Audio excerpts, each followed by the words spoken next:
We'll return to our holiday special presentation in a moment.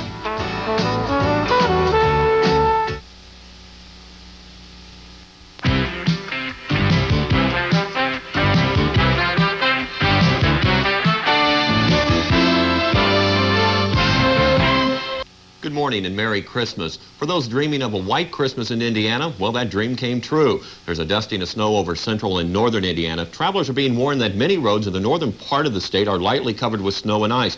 Police advise to use caution on secondary roads and overpasses. State police say at least 6 people have died on Indiana roadways so far this holiday season. The latest fatality occurred in Fulton County last night. The death boosted the state fatality toll to 896. That's compared to 1,010 on this date a year ago.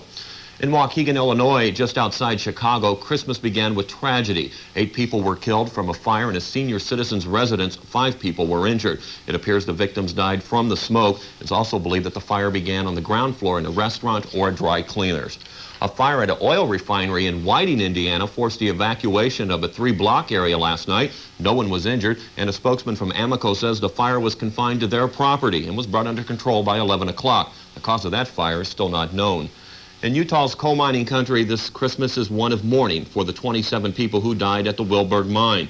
One relative summed up the feelings of the town by stating that all the meaning of Christmas is gone. Fire continues to burn in the mine today, preventing the removal of the bodies. In his Christmas blessing to the world, Pope John Paul today pointed to the starving people of the African nations. John Paul spoke in 47 languages to a crowd of 100,000 people in St. Peter's Square.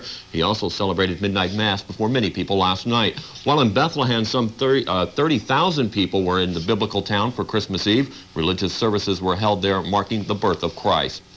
Doctors at the Humana Heart Institute in Louisville say Bill Schrader remains depressed and frustrated at his problems with speaking. But doctors say the artificial heart recipient is getting better thanks to some antidepressant drugs. The cause of the stroke that he suffered earlier this month is still not known.